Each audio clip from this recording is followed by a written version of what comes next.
ပြည်နယ်ဆိုတဲ့မြို့တစ်မြို့မှာထူးဆန်းတဲ့တိမ်မင်းတမန်ကိန်းတစ်ခုကိုနှစ်စဉ်နှစ်တိုင်းကျင်းပလေးရှိပါတယ်။ဒီလိုလူချမ်းသာတွေကိုဖြောပြဖို့ reality ဆန်တဲ့ပြိုင်ပွဲကိုဝင်ပြိုင်မှုအတွက်အရင်ကတော်လန်ပုံကန်ခဲ့တဲ့ခရိုင်12ခုစီကယောက်ျားလေးတစ်ယောက်မိန်းကလေးတစ်ယောက်စီမဲနိုင်ရွေးချယ်စေလို့လေးရှိပါတယ်။စုစုပေါင်းကစားသမား24ယောက်မှာအသက်ရှင်ကျန်တဲ့အောင်နိုင်သူတစ်ယောက်တည်းပဲကျန်ခဲ့မှာဖြစ်လို့ဒီပြိုင်ပွဲကတော့ခရိုင်12ခုလုံးအလူတွေအတွက်အိမ်မက်ဆိုတစ်ခုလည်းဖြစ်ပါတယ်။ခရိုင်12မှာနေတဲ့ပရင်ဆိုတဲ့ကောင်မလေးကလည်းပြိုင်ပွဲဝင်မှုအတွက်အသက်ပြည့်သွားပြီဖြစ်လို့မဲပေါက်တဲ့အိမ်မက်ဆိုတွေနဲ့ကြောက်နေတတ်ပြီးတော့အမားဖြစ်တဲ့ကက်နစ်ကတော့မိသားစုဆောက်ဝတ်နေဖူလုံမှုအတွက်တားမြစ်နေမိတဲ့မှာအမဲလိုက်ပြီးဖြစ်ရှိနေရပါတယ်။များပြည့်ကျွမ်းကျင်တဲ့ကက်နစ်နဲ့အတူအမဲလိုက်ဖော်လိုက်ပဲဖြစ်တဲ့ဂေးဆိုတဲ့တငယ်ချင်းတယောက်ရှိပြီးတော့သူကဒီဆိုးရွားတဲ့ခရိုင်ဝန်ကြီးတွေကနေအမြဲလုံးမြောက်ဖို့အတွက်ကြိုးစားနေသူဖြစ်ပါတယ်။ဒါပေမဲ့လည်းအာနာရှင်ကက်ပတန်မျိုးသားတွေရဲ့လက်ကအမြဲလုံးမြောက်ဖို့ဆိုတာကတော့အိမ်မက်တစ်ခုပဲဖြစ်ပါတယ်။ဒီနေ့အတွက်သွားရောက်ရှင်ပြိုင်မှုမဲနိုင်ရမယ့်ရက်ကိုရောက်ရှိလာခဲ့ပါပြီ။ရွေးချယ်ပွဲမသွားခင်မှာကက်နစ်တယောက်သူ့ညီမလေးအတွက်ကံကောင်းစီတဲ့ရင်တိုးလေးကိုဝယ်လာပြီးတော့နှစ်သိမ့်ပေးနေပါတယ်။နောက်ဆုံးမှာတော့ခရိုင်သားတွေအားလုံးစိတ်လေးလန့်စွာနဲ့ကွင်းထဲကိုစူဝေးရောက်ရှိလိုလာကြပါတယ်။လူရွေးပွဲမစခင်မှာတော့ခရိုင်တွေရဲ့ပုံကံမှုကိုအမြဲအမှတ်ရနေအောင်ယောက်ျားတစ်ယောက်နဲ့မိန်းမတစ်ယောက်အမြဲဆက်စားရတာဖြစ်တဲ့အကြောင်းပြပြီးမဲနိုင်ရွေးချယ်တဲ့အစီအစဉ်ကိုစတင်มาတော့တယ်။အမျိုးသမီးပြိုင်ပွဲဝင်တွေကိုအရင်ရွေးချယ်လိုက်ပြီးပရင်ရဲ့အိမ်မဆိုးကတော့တကယ်ဖြစ်လာခဲ့ပါပြီ။ဒီအခြေအနေကိုလုံးဝလက်သင့်မခံနိုင်တဲ့ကက်နစ်ကတော့ကြောက်လန့်နေတဲ့ပရင်စီကိုပြေးသွားခဲ့ပြီးသူကိုယ်တိုင်လူစားထုတ်ဝင်ပြိုင်မှုဆုံးဖြတ်လိုက်ပါတော့တယ်။ယောက်ျားလေးပြိုင်ပွဲဝင်အနေနဲ့ပီတာကရွေးချယ်ခံလိုက်ရပြီးနောက်မှာအသက်ရှင်ရပြန်လာနိုင်မှုအခွင့်အလမ်းနှဲပါလုံးနဲ့တေမင်းတမန်ပြိုင်ပွဲကိုရှင်ပြိုင်မှုအတွက်ကပ်တိုကိုထွက်လာခဲ့ရပါတော့တယ်။နှစ်ရက်အတွင်းမြို့တော်ကိုရောက်နိုင်မှုတနာရီမိုင်200နှုန်းနဲ့မောင်းနေနေတဲ့ဇိမ်ကန်ရထားနဲ့ခေါ်ဆောင်လာကြပါတယ်။ပြိုင်ပွဲဝင်တွေအတွက်အကောင်းဆုံးစားတောက်တွေစီတင်ပေးထားပြီးနီးပြပြဆောင်ရွက်မြင့်သူကအရက်ဆွဲနေတဲ့တူရီသောအသက်ရှင်ကျန်သူ Hamish ပါ။ Hamish ရဲ့တခုတည်းသောအကြံပေးစကားကတော့လူတွေရဲ့အာရုံကိုဖန်ဆာပြီးစပွန်ဆာတွေရအောင်လုပ်ဆိုတာပါပဲ။ဟန်ဟာဂိန်းကခရိုင်12ခုအတွက်တေမင်းတမန်ဂိန်းဖြစ်ပေမဲ့ကပ်ပတိုကလူချမ်းသာတွေအတွက်ကတော့အပြင်းပြေစောင့်ကြည့်ရတဲ့ရှိုးပွဲတစ်ခုပဲဖြစ်ပါတယ်။ဂိမ်းမစတင်ခင်မှာရှင်ပြိုင်မဲ့သူတွေကိုမိတ်ဆက်တဲ့ပွဲကျင်းပပြီးလူတွေကြိုက်အောင်မနေတဲ့ကက်နစ်တယောက်ဒီဇိုင်နာစင်နာရဲ့အကူအညီနဲ့ဂဲဆွန်ဖိုင်ယာအဖြစ်လူအများရဲ့အာရုံစိုက်မှုကိုရရှိခဲ့ပါတယ်။နောက်တစ်နေ့မှာတော့ပြိုင်ပွဲဝင်တွေတယောက်ချင်းမိတ်ဆက်တဲ့ရှိုးကိုရိုက်ကူးရမှာဖြစ်ပြီးကက်နစ်တယောက်စိတ်လှုပ်ရှားနေခဲ့ပါတယ်။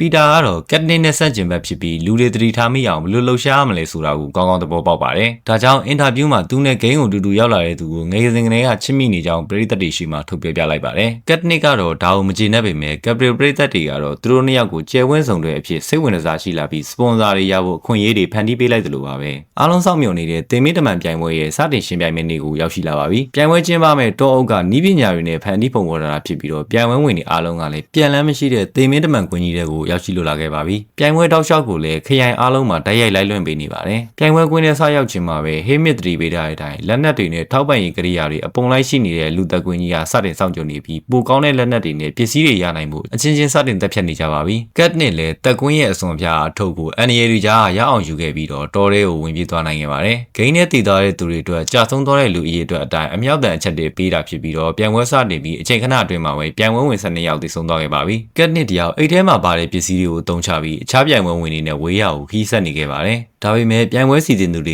ကဒီလိုဖြစ်ခွင့်မပေးပါဘူး။ကက်နစ်ရှိနေတဲ့တောအုပ်ဘက်ချမ်းမှာတောမီလောင်မှုကိုဖန်တီးလိုက်ပြီးတော့ပြိုင်ပွဲဝင်တဲ့အားလုံးကိုနီးစပ်သွားအောင်စုပေးလိုက်ပြီးပြိုင်ပွဲရဲ့အချိန်ကိုမြင့်တင်လိုက်ပါတော့တယ်။အဲ့ဒီနောက်ကက်နစ်လည်းအသက်12နှစ်ပဲရှိသေးတယ်။ခရိုင်17ကကောင်မလေးရူနဲ့မဟာမိတ်ဖွဲ့လိုက်ပါတယ်။ရူဟာကက်နစ်ရဲ့ညီမလေးပရင်ကိုတတိယစေပြီးကက်နစ်နဲ့တူအခြားပြိုင်ပွဲဝင်တွေထောင်ချောက်ဆင်ထားတဲ့ပစ္စည်းတွေကိုအတူဖျက်ဆီးခဲ့ကြပါတယ်။ဒါပေမဲ့ခဏကြာမှာပဲရူဟာရက်ဆက်သွားတက်ခံလိုက်ရပြီးရူစီရဲ့တေဆုံးမှုဟာကက်နစ်အတွက်ကြီးမားတဲ့စိတ်ဒဏ်ရာဖြစ်စေခဲ့ပါတော့တယ်။ဒါကြောင့်ကက်နစ်ကစီးကန်းတွေကိုစန့်ကျင်ပြီးကင်မရာရှေ့မှာပဲရူစီရဲ့ခန္ဓာကိုယ်ပန်းနေနဲ့အလှဆင်ပေးလိုက်ပါတယ်။ရူစီရဲ့ကြာဆုံးမှုကြောင့်ခရိုင်17မှာတော့ဒေါ်လာရေးမီပွားလေးစတင်လောင်ပြလာခဲ့ပါပြီ။ဒါကြောင့်ဒီဒေါ်လာရေးကိုအာယုံလွှဲနိုင်မှုခရိုင်တစ်ခုလုံးမှာ2ယောက်လုံးကျန်နေသေးတဲ့ငွေကြေးပွင့်ကက်နစ်တို့ကိုအာယုံပြန်ဆိုင်လာမယ်အစီအစဉ်တစ်ခုကိုဟေးမစ်အကူအညီနဲ့ချလိုက်ပါတော့တယ်။ပြိုင်ပွဲရဲ့စီးမြင်ကိုအနိုင်ရရှိသူနဲ့ခရိုင်တူတဲ့သူကပါအသက်ရှင်ပြီးအောင်နိုင်သူ2ယောက်အဖြစ်လက်ခံပေးမိအကြောင်းကိုကြေညာလိုက်ပါတယ်။ဒီစီကန်းချက်အသစ်ကြောင့်ကက်နစ်နဲ့ပီတာတို့ချစ်ဇလန်ကိုလူတွေအာယုံပြန်ဆိုင်လာကြပြီးတော့ခရိုင်17ရဲ့ပုံကံမှုကိုသတင်းအမှောင်ချထားလိုက်ကြပါတယ်။ဒီကြေညာချက်အသစ်ကြောင့်ကက်နစ်လည်းပီတာကိုရှာဖို့ထွက်လာခဲ့ပြီးနောက်ဆုံးမှာတော့ကမ်ဘာနာမှာကိုရောင်ဖျောက်ပြီးပုံနေတဲ့ပီတာကိုပြန်တွေ့လိုက်ရပါတယ်။ဒါပေမဲ့ပီတာရထားတဲ့တန်ရာတွေကပြင်းလို့လမ်းလျှောက်ဖို့ခက်ခဲနေတာကြောင့်ကက်နစ်ကိုထားသွားဖို့ပြောပေမဲ့ကက်နစ်ကတော့ဒီလိုမလုပ်နိုင်ခဲ့ပါဘူး။တော်ရဲကခုတစ်ခုမှာပီတာကိုဖွက်ထားပေးပြီးတော့စပွန်ဆာတွေစီကဆေးရနိုင်မှုမျှော်လင့်နေခဲ့ပါတယ်။နောက်တစ်ရက်မှာတော့ Hamish တီကရလာတဲ့စုပ်ပြုတ်ကိုကက်နစ်ကတိုင်ရင်ကက်နစ်ကိုစတွေ့ကနေရငေးရတဲ့အကြောင်းတွေကိုဖွင့်ပြောလိုက်ပါတော့တယ်။အဲ့နောက်တော့လိုအပ်နေတဲ့ပစ္စည်းတွေကိုခွင်းထဲပြန်စုပေးထားကြောင်းကြေညာချက်တွေထွက်လာပြီးတဲ့နောက်ကက်နစ်လည်းပီတာမသိအောင်ဆေးသွားယူဖို့လုပ်ပါတယ်။ရှင်ပြိုင်သူနည်းငယ်ပဲကျန်တော့တဲ့အချိန်မှာပြိုင်ပွဲရဲ့အချိန်ကလည်းမြင့်လာပြီးကက်နစ်လည်းတက်ကွင်းထဲမှာတက်လူနေရပါတယ်။ ကံကောင်းစွာနဲ့ရူးနဲ့ပါလာတဲ့ပါဒနာကြောင့်ဒီတစ်ခါလဲသက်ရှင်နိုင်ခဲ့ပြီးပီတာအတွက်ဆေးကိုလည်းရခဲ့ပါပြီ။ဒဏ်ရာဘလဘွားနဲ့ပီတာစီပြန်လာခဲ့ပြီးဆေးလည်းရခဲ့တာကြောင့်ဒဏ်ရာတွေလည်းအတော်လေးသက်သာသွားခဲ့ပါပြီ။အဲ့နောက်တော့သူတို့နှစ်ယောက်စလုံးသက်ရှင်ကြနိုင်မှုကတ်နစ်တို့လည်းဂူထဲကနေထွက်လာပြီးအစာရှာဖို့ထွက်လာခဲ့ပါတယ်။လူစုခွဲရှာနေတော့မှကြာဆုံးတဲ့အမြောက်တန်ကိုကြားရလို့ကတ်နစ်လည်းအရန်စိတ်ပူသွားပြီးပီတာကိုဒရဂျန်လိုက်ရှာပါတော့တယ်။အစိတ်ရှိတဲ့နိုင်လော်စီတွေခူးနေတဲ့ပီတာကိုမြင်လိုက်ရခါမှာကတ်နစ်လည်းအစိတ်ရှိတဲ့တီးတွေဖြစ်ကြောင်းပြောပြပြီးတပ်ပြင်းချနိုင်ပါတော့တယ်။ကစားပွဲကိုအချိန်ဆုံးထိရအောင်တင်နိုင်မှုပွဲစီစဉ်သူတွေက